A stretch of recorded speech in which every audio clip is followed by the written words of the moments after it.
السلام علیکم دوستو، میرا نام ہے وقاص حیدر اور آپ دیکھ رہے ہیں حیدر ٹی وی۔ دوستو دنیا میں زیادہ تر لوگ ایسے ہیں جو کہ جابز کرتے ہیں۔ ویسے تو ہر پروفیشن میں کئی قسم کی نوکریاں ہوتی ہیں، لیکن آج کی اس ویڈیو میں آپ کو ہسٹری میں کی جانے والی سب سے اگلی اور ویئرڈ جابز کے بارے میں بتانے جا رہا ہوں۔ تو شروع کرتے ہیں اپنا کاؤنٹ ڈاؤن۔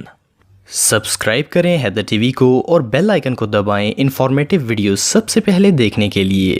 وامٹ کلیکٹر دوستو اینشنٹ رومن کے بارے میں یہ مشہور ہے کہ وہ لوگ کھانے پینے کے بہت زیادہ شوقین ہوا کرتے تھے، ایون کہ جب ان کا پیٹ بھر جاتا تھا تب بھی وہ کھانا نہیں چھوڑتے تھے، بلکہ اور کھانے کے لالچ میں وہ زبردستی الٹیاں کرنے لگ جاتے تھے تاکہ مزید کھانا کھا سکیں۔ ان کے کھانوں میں بھیڑ کے دماغ، چوہے، ایون کے جیلی فش آملیٹس بھی شامل ہوتے تھے۔ ان کے بارے میں فیمس فلاسفر سینیکا کا کہنا تھا کہ یہ لوگ کھاتے اس لیے ہیں تاکہ وامٹ کر سکیں، اور وامٹ اس لیے کرتے ہیں تاکہ اور زیادہ کھا سکیں۔ رومن کنگز کے محلوں میں ان کی الٹیوں کو صاف کرنے کے لیے خاص طور پر ورکرز کو رکھا جاتا تھا۔ ان کا نام وامٹ کلیکٹرز ہوتا تھا۔ ان کا کام یہ ہوتا تھا کہ جہاں جہاں بادشاہ یا اس کے گھر والے یا پھر آنے والے مہمان الٹی کرتے تھے، یہ اس جگہ کو پوچھا لگا کر صاف کرتے تھے، یا پھر یہ اپنے ہاتھ میں ایک باؤل لے کر کھڑے ہو جاتے تھے، اور جب بادشاہ کی فیملی میں سے کسی کو الٹی کرنی ہوتی تھی وہ اس باؤل کو ان کے منہ کے سامنے کر دیتے تھے تاکہ وہ اس میں الٹی کر سکیں۔ اس جاب کے بارے میں تو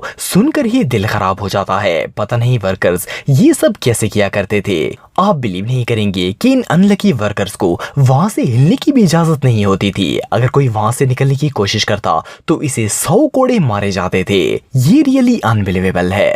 نمبر 6 گونگ فارمر دوستو، اگر ہسٹری میں بنائے جانے والے ٹوائلٹس کی بات کی جائے تو وہ آج کل کے ٹوائلٹ سے بالکل مختلف ہوا کرتے تھے۔ پرانے وقتوں میں زمین کے اندر ایک سوراخ کر کے اسے ٹوائلٹ کے طور پر یوز کیا جاتا تھا، اور جب یہ سوراخ گندگی سے بھر جاتا تھا تو اسے صاف کرنے کا کام گونگ فارمر کا ہوتا تھا۔ یہ ورکر اپنے علاقے کے تمام ٹوائلٹ ہول سے فضلہ اکٹھا کر کے اسے ایک بڑے کنٹینر میں ڈال دیا کرتا تھا اور پھر اسے کہیں دور پھینک آتا تھا۔ یہ کام صرف رات کے وقت کیا جاتا تھا، اس لیے ان ورکرز کو نائٹ مین بھی کہا جاتا تھا۔ یہ لوگ اپنا کام رات 12 بجے سے لے کر صبح 5 بجے تک کیا کرتے تھے۔ ویسے تو گونگ فارمر کی ایک رات کی سیلری عام لیبر کی ایک ہفتے کی سیلری کے برابر ہوتی تھی، لیکن پھر بھی جو غلاظت اور گندگی سے بھرا کام یہ لوگ کرتے تھے اسے تو سوچ کر ہی وحشت ہونے لگتی ہے۔ ان ورکرز کو بہت ہی ناپاک تصور کیا جاتا تھا، ایون کہ ان کے ساتھ بیٹھ کر کوئی کھانا بھی پسند نہیں کرتا تھا، نہ ہی کوئی ان سے بات چیت کیا کرتا تھا۔ 19ویں صدی تک یہ سلسلہ ایسے ہی چلتا رہا اور پھر آہستہ آہستہ ٹوائلٹس وجود میں آنے لگے۔ یہ واقعی میں ہسٹری کی سب سے غلیظ ترین جابز میں سے ایک تھی۔ Number 5 groom of the stool دوستو، ویسے تو ہسٹری میں لوگوں کو بہت ہی عجیب و غریب کام کرنے پڑتے تھے۔ یہ باقاعدہ جابز ہوتی تھیں جن کے لیے انہیں سیلری بھی دی جاتی تھی، لیکن اب جس جاب کے بارے میں آپ کو بتانے جا رہا ہوں اس پر بلیو کرنا مشکل ہے۔ اس جاب کا نام گروم آف دا اسٹول تھا۔ یہ کموڈ شیپ کا ٹریولنگ ٹوائلٹ ہوتا تھا جسے بادشاہ اپنے محل سے باہر سیر و تفریح پر جانے کے لیے یوز کیا کرتے تھے۔ اس کے اندر ہر وقت پانی، ایک باؤل اور تولیہ موجود ہوتا تھا۔ بادشاہ کو جب بھی حاجت محسوس ہوتی تھی تو وہ اسے یوز کرتا تھا۔ یہ رواج کنگ ہنری دا 8 نے نکالا تھا اور اس کے بعد بہت سے بادشاہوں نے اسے فالو کیا تھا۔ حیران کن بات یہ ہے کہ جن لوگوں کو اس نوکری پر رکھا جاتا تھا وہ بادشاہ کے بہت ہی خاص آدمیوں کے بیٹے ہوا کرتے تھے۔ وقت گزرنے کے ساتھ ساتھ وہ بادشاہ کے پرسنل سیکرٹری بن جاتے تھے اور انہیں اعلیٰ تنخواہ اور کچھ بڑے فوائد بھی دیے جاتے تھے۔ یہ ٹریڈیشن 19ویں صدی تک ایسے ہی چلتا رہا اور اس کے بعد 1901 میں کنگ ایڈورڈ دا 7 نے بالآخر اسے ختم کرنے کا فیصلہ کیا۔ چاہے اس جاب کے جتنے بھی بینیفٹس تھے، یہ کام کرنے سے بہتر ہے کہ بندہ بھوکا مر جائے۔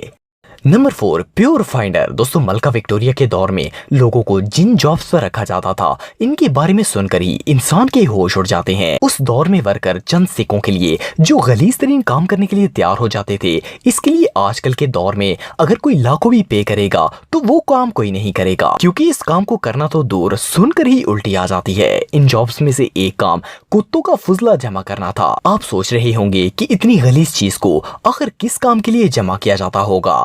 اصل میں 19ویں صدی میں چمڑے کی ڈیمانڈ بہت ہی زیادہ تھی. اسے جیکٹس، شوز، بیگ، گلوز اور بہت سی چیزوں میں استعمال کیا جاتا تھا. اس لیدر کو تیار کرنے کے لیے ڈاگ پوپ یوز کی جاتی تھی. اسے لیدر کے اوپر لگا کر لیدر کو نرم کیا جاتا تھا. بلیو می، یہ بات تو سن کر ہی لیدر کے نام سے بھی نفرت ہونے لگتی ہے. بھلا کوئی ہر وقت استعمال ہونے والی چیز میں اس طرح کی گندگی کیسے برداشت کر سکتا ہے؟ صرف اتنا ہی نہیں بلکہ اس فضلے کو اکٹھا کرنے کے لیے باقاعدہ ورکرز ہائر کیے جاتے تھے جو کہ سڑکوں، گلیوں اور گندگی کے ڈھیروں سے کتوں کی مچائی ہوئی گندگی کو سمیٹ کر اسے چمڑا بنانے والی کمپنیوں کو فروخت کرتے تھے. اس فضلے کو پیور کا نام دیا جاتا تھا. اس سے بھی حیرانگی کی بات یہ ہے کہ کچھ ورکرز اپنے ہاتھوں کو اس گند سے بچانے کے لیے کوئی گلوز بھی استعمال نہیں کرتے تھے.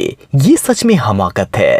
نمبر 3، سن ایٹر. دوستو، ایک مسلمان ہونے کی حیثیت سے ہمارا یہ عقیدہ ہے کہ مرنے کے بعد ہمیں اچھے یا برے اعمال پر سزا اور جزا دی جاتی ہے. لیکن کیا آپ بلیو کریں گے کہ ہسٹری میں ایک ایسی جاہل قوم بھی گزری ہے جو اپنے مرنے والوں کے آخری وقت میں غریب اور کمتر لوگوں کو چند سکے دے کر ان کے گناہ ختم کروانے کی کوشش کرتے تھے؟ سننے میں تو یہ بات نان سینس لگتی ہے لیکن یہ سچ ہے. 17ویں صدی میں برطانیہ کے بیشتر حصوں میں یہ رواج پایا جاتا تھا. جب کوئی انسان مرنے کے بالکل قریب ہو جاتا تھا تو اس کے رشتہ دار اس کے سینے پر روٹی کا ایک ٹکڑا رکھ دیتے تھے اور یہ تصور کیا جاتا تھا کہ یہ مرنے والے کے تمام گناہوں کو چوس رہا ہے. اس کے بعد گاؤں کے سن ایٹرز کو بلوایا جاتا تھا اور یہ روٹی کا ٹکڑا انہیں کھانے کے لیے دیا جاتا تھا. اس کام کے لیے انہیں پیسے بھی دیے جاتے تھے. یہ اسٹوپڈ لوگ سمجھتے تھے کہ ایسا کرنے سے مرنے والا گناہوں سے پاک ہو جائے گا اور اس کے سارے گناہ اس سن ایٹر کے کھاتے میں چلے جائیں گے. اسی لیے اب یہ سیدھا جنت میں جائے گا. اپنی طرف سے یہ سن ایٹرز مرنے والے کو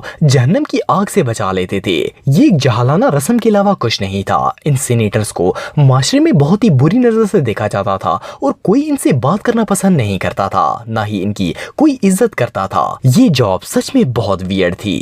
نمبر 2، ٹریڈ ویل کرین آپریٹر. دوستو، آپ سب نے اکثر بلڈنگ سائٹس پر بڑی بڑی کرینز دیکھی ہوں گی. ان کرینز کو صرف پروفیشنل ورکرز ہی آپریٹ کر سکتے ہیں جو کہ اس کام میں بہت ہی ماہر ہوتے ہیں. لیکن کیا آپ بلیو کریں گے کہ ہسٹری میں ایک کرین صرف ایک ویل پر مشتمل ہوتی تھی اور انہیں کسی مشین کے ذریعے نہیں بلکہ انسانی طاقت سے چلایا جاتا تھا. یہ کرین کنسٹرکشن کے کاموں میں استعمال کی جاتی تھی. اسے پہلی دفعہ اینشنٹ رومنز نے انٹروڈیوس کروایا تھا اور کرین کا یہ ڈیزائن 19ویں صدی کے آخر تک استعمال ہوتا رہا. اس کے اندر ایک یا پھر دو لوگ کھڑے ہو کر اپنے پاؤں کی مدد سے اسے چلاتے تھے. اس کی مدد سے بڑے بڑے لوڈز کو اٹھایا جاتا تھا اور یہ کرین 3.5 ٹن سے بھی زیادہ وزن اٹھا سکتی تھی. یہ انسانی طاقت سے چلنے والی دنیا کی سب سے پہلی مشین تھی. اس ٹریڈ ویل میں کام کرنے کے لیے زیادہ تر مجرم رکھے جاتے تھے اور انہیں سزا دینے کے لیے ان سے یہ مشین چلوائی جاتی تھی یا پھر اس میں نابینا افراد کو رکھا جاتا تھا. بلائنڈ لوگوں کو اس جاب پر تب رکھا جاتا تھا کہ کسی بلڈنگ میں اونچائی پر کام کرتے وقت وہ نیچے گرنے کے ڈر سے خوفزدہ نہیں ہوتے تھے. ان ٹریڈ ویلز کو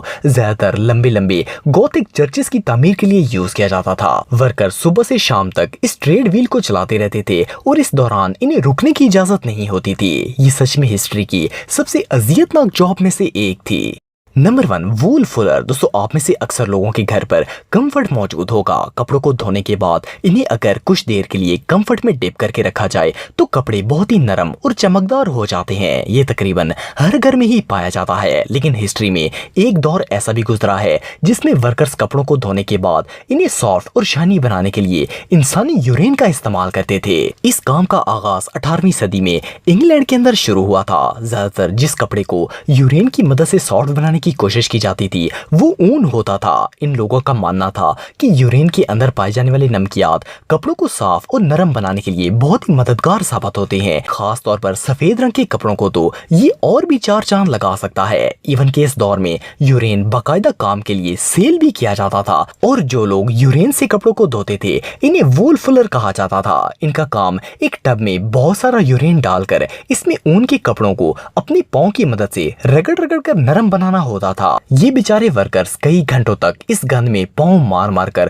کپڑوں کو نرم بنانے کی کوشش کرتے تھے. اس طرح سے تیار کیے جانے والے وول کو دوسرے ممالک میں ایکسپورٹ بھی کیا جاتا تھا کیونکہ اس دور میں انگلش وول کی ڈیمانڈ بہت ہی زیادہ ہو چکی تھی. حالانکہ لوگ یہ بات اچھی طرح جانتے تھے کہ اس وول کو کتنے گندے طریقے سے نرم کیا جاتا ہے، پھر بھی وہ لوگ اسے بہت ہی شوق سے استعمال کرتے تھے. یہ سچ میں حماقت ہے. دوستو، اگر آپ میرے ولاگنگ چینل کو سبسکرائب کرنا چاہتے ہیں تو اس آئیکن پر کلک کر کے سبسکرائب کر سکتے ہیں. آج کے لیے اتنا ہی دوستو. نیکسٹ ویڈیو تک کے لیے اللہ حافظ.